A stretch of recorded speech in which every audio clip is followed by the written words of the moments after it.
What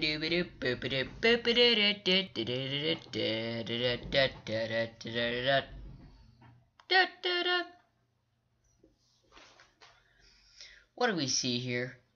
Two charging armies on the medieval battlefield. But what exactly makes up these armies? Or exactly what are their weapons? Well, to understand that, first we need to understand the most basic weapon of all, the sword. Now, the sword has four main pieces. First we have the cross piece or the guard, then the fuller, and then the tip at the top and the pommel at the bottom.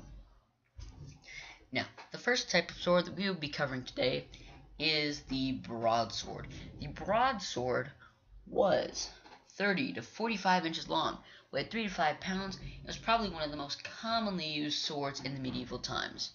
Now this is a long sword. It was 40 to 48 inches long, used two-handedly, and was a direct descendant of the Scottish claymore, as seen here. Now the falchion was mainly used by crusaders, 37 to 40 inches long, 1 to 3 pounds, and there were two types, the cleaver and the cusped.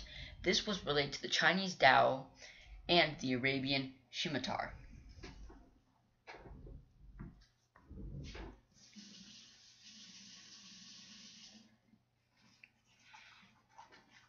As you can see in both the pictures on the screen, you see two references. Now, the first dagger of the Anleys was short, portable, and sharp on both sides. Same as the next knife, the stiletto. The stiletto is also the name of popular heel, mainly because of its sharpness and pointiness. The pointy guard was pretty much the exact same, except you could sheath it very well. Now, the Sax knife was very popular among the Vikings. Extremely, because of its multi-use.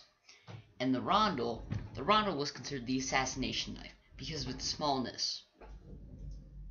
So now we know how these guys fight it out. But what happened to this guy? Oh my god, that's actually kind of funny. Let's watch that again. Bang! Right in the gut. Well, anyway, this was all thanks to these guys, our archers. Now, how do the archers work? Well, we have to study their weapons again. First, the anatomy of a bow. On two sides we have the nock, the front, the back, the belly, and in the middle the grip or the arrow rest. The first bow is the long bow. It tended to be as long as the user, the draw weight up to 180 pounds, which took some strength, and shot up to 250 feet. Now the crossbow, draw weight of over 1,200 pounds, a range of 350 to 400 yards, and was commonly also known as the arrow-blast. Now the Francisca was a throwing axe. It was the national weapon of the Frankish military and was used in the time of Charlemagne. Now spears. Spears were 10 to 14 feet long, and they were used for throwing or counter-charging horses. They're also considered pikes. Alright, so we know how to deal with the armies. But how do we deal with this monster? Castles. Well, for that, we're going to need a siege engine. And siege engines are what we're going to cover next. The first siege engine that we will be covering is the trebuchet.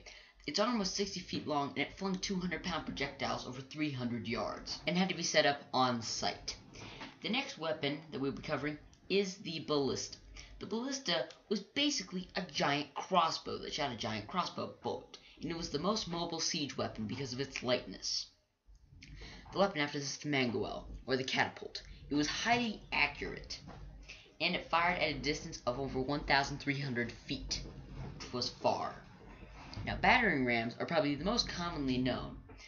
They were 20 to 120 feet long, and they used manpower to push the ram into a wall. Now, you want to combine all these? You get the siege tower. It could be up to 3 stories tall, could carry other siege weapons on board. At the top was a drawbridge to set on top of the walls, and it had multiple levels. Well, we've traveled a lot. We've gone through many battles just like this, except we focused on the weapons and castles. Well, I hope you folks enjoyed it, and if you didn't enjoy it, then I feel like I have been wasted, and my talents have been wasted. Thank you.